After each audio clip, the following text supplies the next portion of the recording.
Olá, pessoal! Nós vamos iniciar hoje os nossos estudos sobre o Estatuto da Criança e do Adolescente. Na aula de hoje, nós vamos ver os fundamentos para o Estatuto da Criança e do Adolescente, qual o contexto histórico e social da criação do ECA. Sejam bem-vindos. Bom, a responsabilidade sobre a infância cabe à família e também ao Estado. Segundo o Estatuto da Criança e do Adolescente, que foi publicado em 1990, a criança é todo indivíduo de 0 a 11 anos e 11 meses e ele é inimputável, esse indivíduo, ou seja, não pode responder penalmente pelos seus atos. A partir do aniversário de 12 anos, esse indivíduo é considerado adolescente e deixa de ser inimputável, mas não totalmente inimputável. Ele pode responder criminalmente, mas as medidas de punição não são as mesmas que para os adultos, são medidas socioeducativas. E nós veremos mais detalhes sobre isso nos próximos capítulos, nos nossos próximos estudos, tá? O fato é que quem rege a responsabilidade da criança e do adolescente e também sobre a criança e o adolescente é o ECA, é o Estatuto da Criança e do Adolescente, e nós veremos a seguir qual o contexto histórico e social para a criação desse estatuto e quais são os fundamentos dele. Bom, para a gente entender como que ocorreu a demanda pelo Estatuto da Criança e do Adolescente, é importante que a gente entenda o contexto histórico em que foi criado esse estatuto. E esse estatuto, ele é fruto de um novo conceito, de um novo paradigma de infância que nós tivemos no fim do século XX, que se reforça agora no início do século XXI. O que a gente precisa entender é que o conceito de infância evoluiu, se modificou e ele teve um impacto muito grande na criação desse estatuto.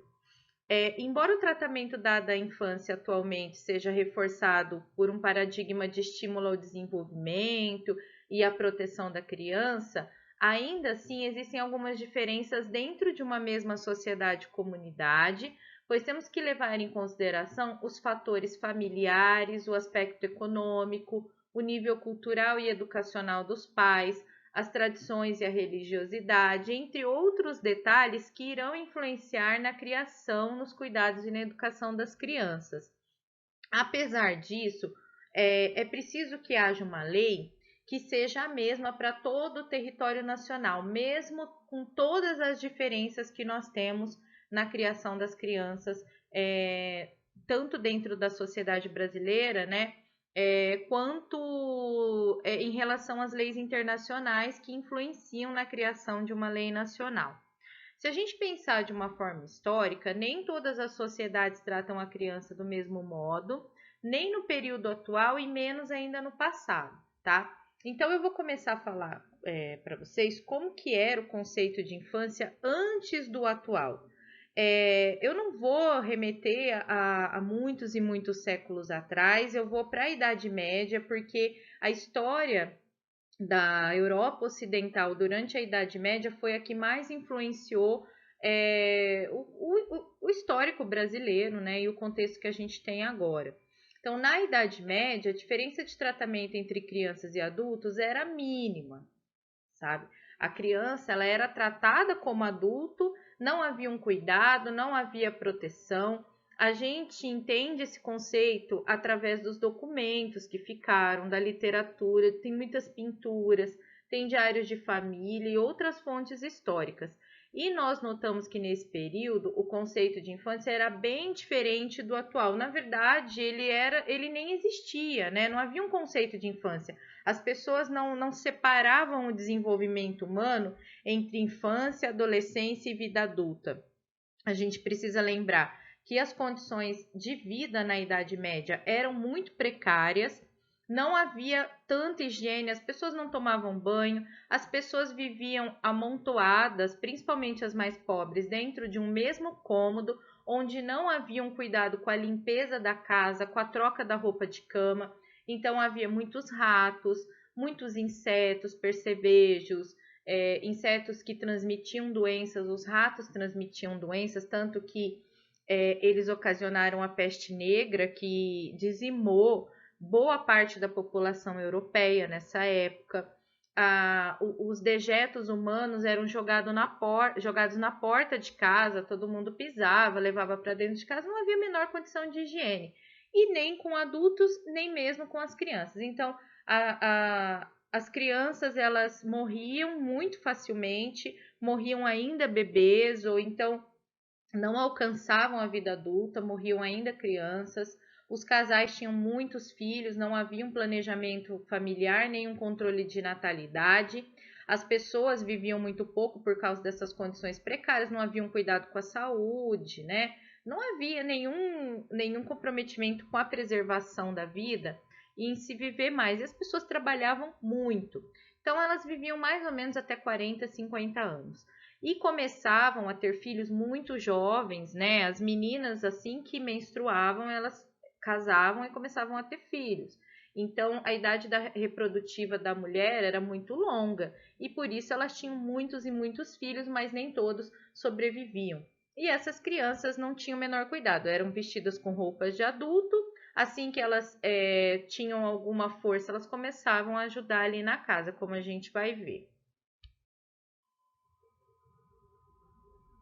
Então, na Idade Média, as pessoas viviam nos feudos. No slide anterior tem uma imagem do feudo, que era composto por um castelo, onde vivia o senhor feudal, que era dono das terras, e em volta desse castelo havia algumas propriedades muito precárias, onde viviam os servos e onde haviam as lavouras, né, que eram cultivadas para a subsistência do feudo. O feudo era praticamente autossuficiente, né? A troca de mercadorias, de alimentos era muito pouca, geralmente com os feudos vizinhos. Não havia ainda uma urbanização muito grande, nem grandes cidades, nem grandes centros urbanos.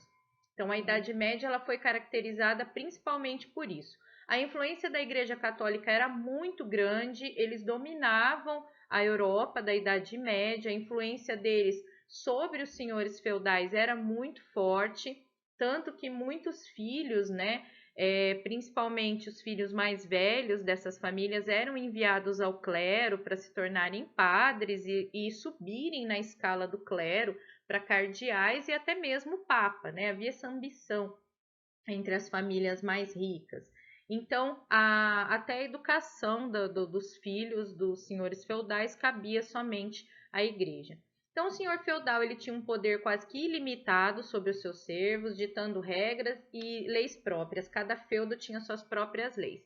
E a igreja ela ficava responsável pelo desenvolvimento intelectual e cultural da sociedade. Então, não havia escola nem cultura fora do ambiente católico, tá? E o acesso a esse ambiente era só para crianças ricas, né? Para os parentes dos senhores feudais. As crianças pobres não tinham acesso a isso.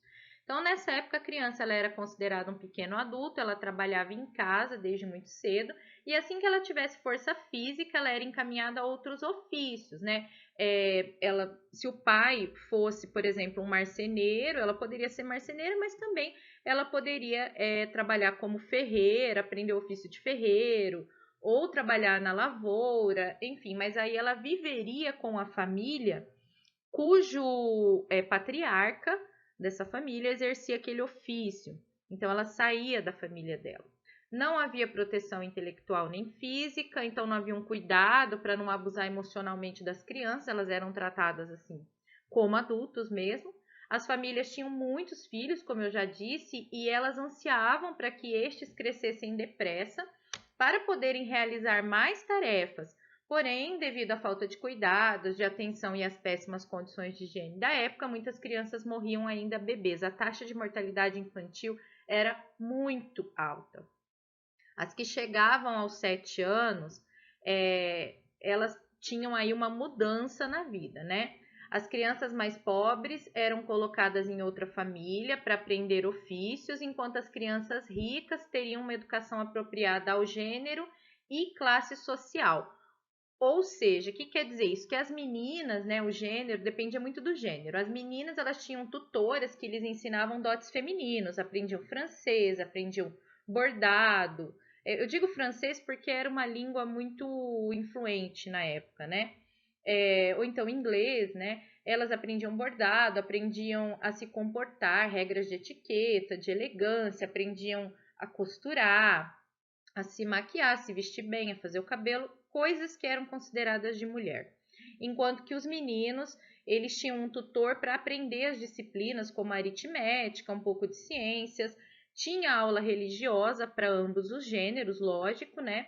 E muitos meninos iam para a universidade, enquanto que as meninas não iam de jeito nenhum.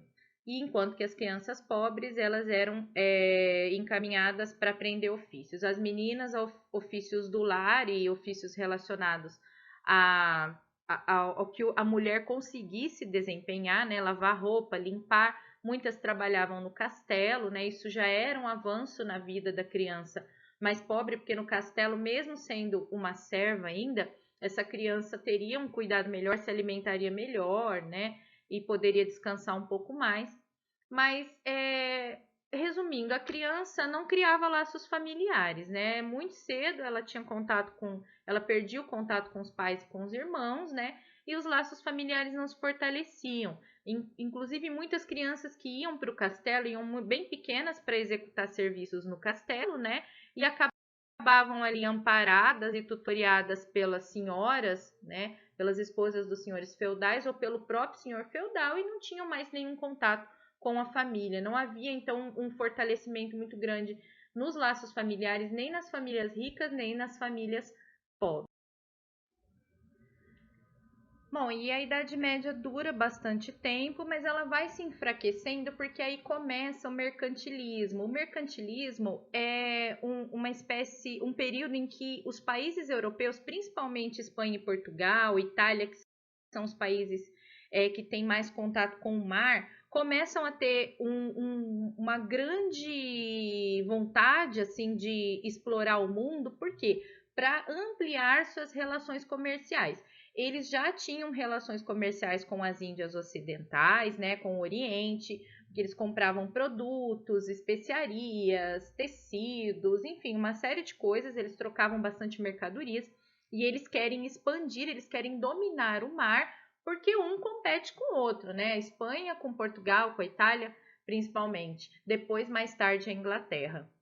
Então, com o mercantilismo, as cidades começam a crescer, né, principalmente as cidades litorâneas, as pessoas começam a deixar os feudos e irem para a cidade em busca de uma vida melhor, em busca de melhorar sua condição financeira, porque aí a moeda começa a circular, nós temos os princípios rudimentares do capitalismo e a Europa, principalmente a Europa Ocidental, se modifica totalmente. As monarquias se fortalecem, não que elas tivessem assim perdido poder durante a Idade Média, mas elas perderam influência, porque a influência maior era dos senhores feudais, né? Esses respondiam aos monarcas, mas eles respondiam de uma maneira bastante distante, porque ficava cada um no seu feudo. Agora não, as monarquias se fortalecem, os reis, as rainhas, e, logicamente, dentro dessas cidades a competição por dinheiro e poder é muito grande, então a nobreza ela se enriquece também com essas navegações e surge uma nova classe social que é a burguesia. A burguesia são as famílias dos ricos comerciantes, né, que lucram muito com esse comércio. Logo após vem a Revolução Industrial, que nasce na Inglaterra, e aí a Inglaterra se torna grande potência mundial, ela expande, né, a sua influência, tanto maritimamente, através das colônias, ela tem a colônia dos Estados Unidos e também um pouco no Canadá, ela expande bastante ali a sua influência, se torna muito rica, mas também graças à indústria, né? E aí a burguesia industrial é mais rica ainda que a burguesia que enriquece graças ao comércio. Então a família burguesa nasce por essa época e o interesse dela pela infância é completamente diferente do interesse que a gente vê na Idade Média. Enquanto que na Idade Média nem as famílias ricas nem as pobres davam muita importância para a criança, né? Era mais o primogênito ali, menino e só. A família burguesa não, porque ela vê nos filhos não só uma oportunidade de deixar os seus bens, né, de perpetuar o seu nome, como também vê bons casamentos que vão ampliar a influência política, econômica e social de sua família. Então, tanto meninas quanto meninos passam a ser educados com maior cuidado, passam a ser tratados com maior cuidado.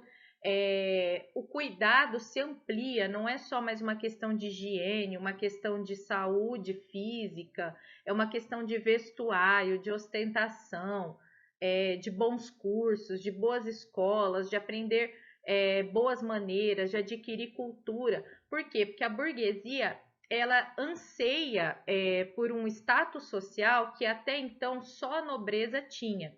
E a nobreza, alguns nobres que ostentam grandes títulos de nobreza não têm tanto dinheiro. Então há uma troca, né, entre a burguesia e a nobreza. A nobreza, casando-se com o burguês plebeu, dá o título para esse burguês, enquanto que o burguês, com esse casamento, ele lucra o status social de ter um título de marquês, de conde, de duque. E, claro, ganha influência junto à família real britânica, e isso ocorre no resto da Europa também, né? A família real francesa, etc. e tal. Então, gente, o casamento dos filhos é algo muito importante e muito planejado desde o nascimento. Então, as crianças elas passam a ser vistas como algo que deve ser protegido, educado e desenvolvido. E aí a gente tem novos fundamentos para o conceito de infância e novos paradigmas sobre a infância. E no Brasil, nós sempre seguimos o modelo europeu, porque afinal de contas, o Brasil sofre uma grande influência dos portugueses, que são uma das bases étnicas da nossa colonização, da formação do nosso povo, né? E no século XIX, então, haviam crianças, filhas dos escravizados, que já nasciam escravizadas, infelizmente, também, e eram tratadas como mão de obra, sem nenhum cuidado, sem nenhum direito, sem proteção.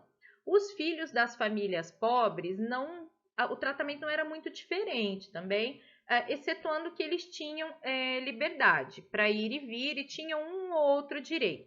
Mas se você pegasse, por exemplo, a família dos primeiros imigrantes e dos últimos escravizados, as crianças eram tratadas ali como mão de obra, não tinham estudo e não tinham muitos cuidados. As meninas cresciam para cuidar do lar, para se casar, e os meninos para trabalharem e sustentarem a casa. A Igreja Católica influenciava imensamente a educação das crianças, principalmente das ricas. A maioria das escolas não eram laicas, elas eram escolas católicas, né? E esse nós temos o contexto do século XIX. As crianças ricas costumavam educar os seus filhos com tutores, e as famílias também não tinham muito contato com as crianças. Depois, com o surgimento da burguesia também no Brasil, também almeja-se um bom casamento para filhas e para filhos, né? Mas a questão do conceito de infância não muda muito, tá? Nem mesmo as leis. As crianças respondem criminalmente pelos seus atos, tá? Principalmente as crianças pobres, porque em se tratando de crianças e adolescentes ricos, o pai influente sempre dava um jeito de livrar, né, dessa responsabilidade, mas crianças pobres também. Até que no século XX acontece um caso muito chocante com um menino chamado Bernardino, que era um engraxate. Ele é preso após jogar tinta num cliente que não pagou ele. Na cadeia, ele foi estuprado por mais de 20 homens adultos e depois foi jogado no meio da rua. Ele foi amparado, foi levado à Santa Casa e lá os jornalistas acabaram tendo acesso a isso e ele contou tudo o que aconteceu para esses jornalistas que publicaram a história. Vocês podem ver aí um trecho do jornal, né? Que fala da vítima de 12 anos e tal. E a sociedade ficou chocada, escandalizada e começou a cobrar das autoridades medidas diferenciadas de punição para os menores. E aí começa-se uma grande discussão a respeito disso, de que menor de idade tem que ser tratado diferente, que as coisas têm que ser diferentes. Por quê? Porque já havia um novo conceito de infância rodando no Brasil, né? Já não era mais aquele conceito de que criança é igual a um adulto. Então, circula bastante isso, e em dezembro de 1927, uma nova lei de menor torna inimputáveis os menores de 18 anos, tá? Essa idade de responsabilidade penal, ela sofre algumas oscilações, mas ela não muda. Inclusive, hoje nós temos 18 anos ainda como idade de responsabilidade penal, tá? E as grandes mudanças ali do século XX são em relação a isso. Na década de 1960, durante o governo militar, a criação da FUNABEM, que é a Fundação de Bem-Estar do Menor, e, consequentemente, da FEBEM, que era uma casa que deveria servir de lar tanto para menores abandonados quanto para menores infratores. O problema foi misturar os dois, né? E aí teve muita violência, teve muita corrupção de menores, e a história da FEBEM é uma história muito triste, tá? Mudanças significativas só viriam com a redemocratização do país na década de 1980 e a nova Constituição Federal de 1988, que a gente vai ver um pouquinho mais à frente aqui mesmo, tá? Nessa aula. Essas imagens, gente, a segunda imagem eu já falei que é do menino Bernardino, a primeira é de uma roda de expostos, porque as crianças enjeitadas das famílias mais pobres, das mães pobres, eram colocadas nessa roda, e essas rodas ficavam em conventos e essas crianças eram acolhidas pelas freiras, tá? E a mãe não precisava se identificar. E ali girava a roda, né? E a criança ia para dentro do convento. Quem quiser mais informações a respeito, né, de como as crianças foram tratadas ao longo da nossa história, tem o link aí onde eu peguei essas imagens. Tem uma trajetória histórica, inclusive, da legislação, é bastante interessante. Então, em 1988, com o país já em processo de redemocratização, nós temos a promulgação da Constituição Federal, da nova Constituição Federal, e é a que está em vigência até hoje. E essa Constituição, ela é bastante inclusiva e ela também dá um olhar todo especial para a criança. Ela fala inclusive da educação, que todos são responsáveis pela educação da criança. A gente vê aí, ó, que a educação, direito de todos e dever do Estado e da família, será promovida e incentivada com a colaboração da sociedade, visando ao pleno desenvolvimento da pessoa, seu preparo para o exercício da cidadania e sua qualificação para o trabalho. Além da educação, né, o Estado também tem o dever de proteger, de amparar, de fornecer moradia, saúde, lazer às crianças. E o artigo 227 é um artigo muito importante da Constituição no que diz respeito à infância e à juventude, e ele foi uma compilação, né, um resumo de vários pedidos da nossa sociedade em relação a uma proteção pela infância. A gente precisa lembrar que até o início da década de 1980 havia muitas crianças abandonadas nas ruas, havia muitas crianças dependentes de cola, né, cheiravam cola. Essas crianças eram vítimas de violência, de abandono. E hoje, se a gente ainda vê a crianças abandonadas, é uma proporção muito, mas muito menor mesmo do que havia nessa época. Então, o clamor por uma proteção à infância era muito grande. Esse foi o principal contexto que influenciou a criação do ECA 2 anos depois dessa Constituição, né? E esse artigo que eu vou ler agora é um resumo de tudo que a sociedade pedia para o Estado. Assegurar à criança, ao adolescente e ao jovem com absoluta prioridade o direito à vida, à saúde, à alimentação, à educação, ao lazer, à profissionalização, à cultura, à dignidade, ao respeito, à liberdade e à convivência familiar e comunitária, além de colocá-los a salvo de toda forma de negligência, de discriminação, de exploração, de violência, crueldade e opressão. Então, hoje, se é tão natural nós vermos uma preocupação com esses direitos, com o bem-estar da criança, naquela época ainda era raro e ainda era cobrado por uma pequena parcela da sociedade, que foi aumentando, que foi se ampliando, que ganhou voz e que chegou até o Congresso durante a votação da nova Constituinte.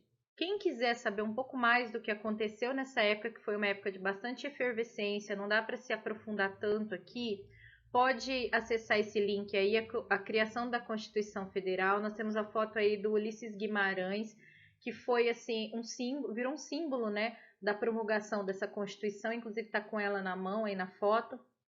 Então, nesse link tem os fatos mais importantes dessa votação, da convocação da Assembleia Constituinte, enfim, de tantos fatos importantes para a nossa democracia, para a nossa história e também para a história das crianças. E aí, 2 anos depois da promulgação da Constituição Federal de 1988, nós temos o surgimento do Estatuto da Criança e do Adolescente. Também não foi fácil, também não foi do dia para a noite. Primeiro nós tivemos assim esse clamor que eu já expliquei no slide anterior, para regulamentar o artigo 227, né, que eu citei no slide anterior, e que garantia às crianças e adolescentes os direitos fundamentais de sobrevivência, de desenvolvimento pessoal e social, de integridade física, psicológica e moral, além de protegê-los de forma especial através de dispositivos legais diferenciados. Então, o ECA foi criado a partir de muitas discussões internas, né, dentro do país e externas, porque também havia uma discussão internacional em relação à legislação da criança, né, sobre a criança, sobre a responsabilidade sobre essa criança, de quem é essa responsabilidade, né? Então, a ONU, a Organização das Nações Unidas, havia publicado um artigo que enfocava a proteção da criança de forma integral e muitos movimentos populares pediam mais proteção à infância. Foi feito um documento com mais de 1 milhão de assinaturas coletadas na sociedade, enviadas ao Congresso Nacional, para que se criasse uma lei mais específica para crianças e adolescentes que os protegesse e zelasse pelos seus direitos, né? Então, o artigo 227 foi só o começo, eles queriam mais, eles queriam um estatuto realmente que regulamentasse as relações da sociedade com as crianças e os adolescentes. Para a criação do ECA, foi analisado e adotado o que havia de mais atual nas leis internacionais de proteção à infância e à juventude. Então, o ECA foi uma lei bastante atualizada, bastante moderna quando ela foi promulgada. Vocês veem aí na foto, em 1989, uma mobilização de meninos e meninas de rua que ocupou o Congresso Nacional para aprovar o Estatuto da Criança e do Adolescente, que foi sancionado em julho de 1990, mas as discussões começaram já em 1989. E olha a quantidade de crianças. E hoje, quando a gente fala pessoas em condições de rua, que são os moradores de rua, a gente pensa em adultos.